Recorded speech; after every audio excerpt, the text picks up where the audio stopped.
Hello and thanks for joining us from our studios in Israel. I'm Aaron Porras here with ILTV's Morning Briefing. Shortly before the first official meeting between Israeli Prime Minister Benjamin Netanyahu and United States President Donald Trump, a White House official offered a glimpse into the Trump administration's plans for the Middle East. The official said that while peace between Israel and the Palestinians was a priority, the two-state solution was not.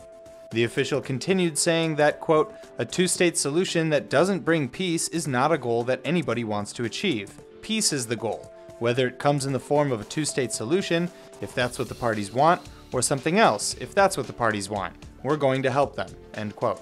This attitude by the White House seemingly falls in line with alleged cabinet meeting leaks in which Prime Minister Netanyahu and his ministers discussed advising President Trump against the creation of a Palestinian state.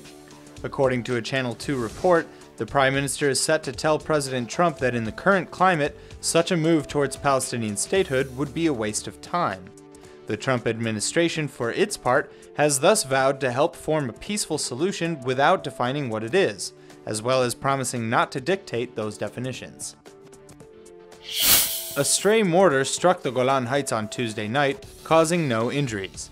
Since the start of the Syrian conflict, projectiles have occasionally exploded inside Israeli territories, causing damage, but no injuries.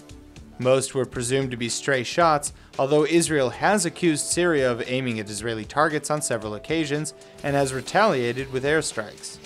Last week, the IDF fired on a Syrian government position in the Golan Heights after a tank shell landed in Israeli territory. The IDF has said that it holds the Syrian regime accountable for any hostility coming from its territory.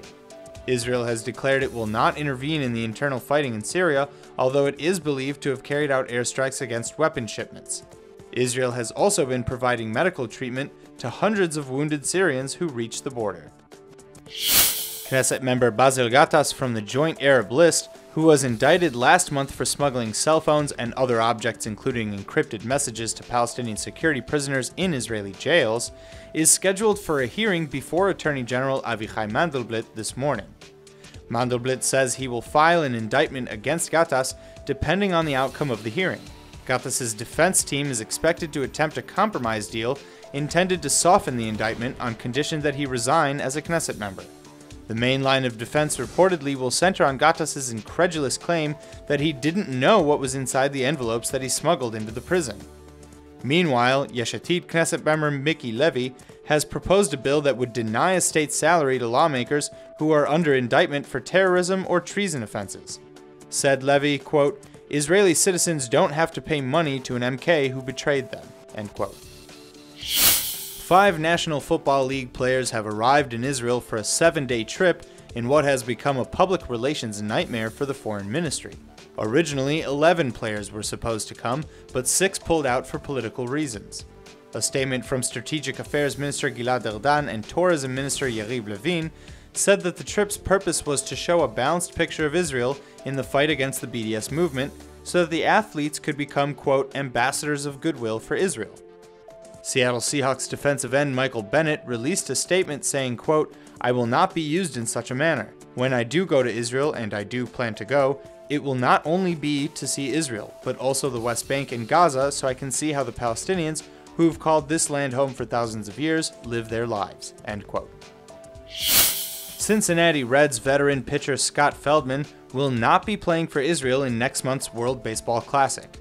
The 34-year-old has chosen instead to attend spring training and prepare to fill a starter spot in the Reds' rotation. Said Feldman, quote, I was asked, but I think it's more important for me to be here with a new team.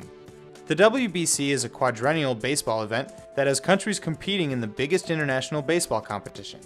Under the rules of the WBC, a player may compete for a country if he's eligible for citizenship under its laws. Israel extends the right of automatic citizenship to Jews, their non-Jewish children, grandchildren, and the non-Jewish spouses of their grandchildren and children. This allows Jewish Americans to compete for Israel, and 27 of the 28 players on Israel's roster competing next month will be Jewish Americans.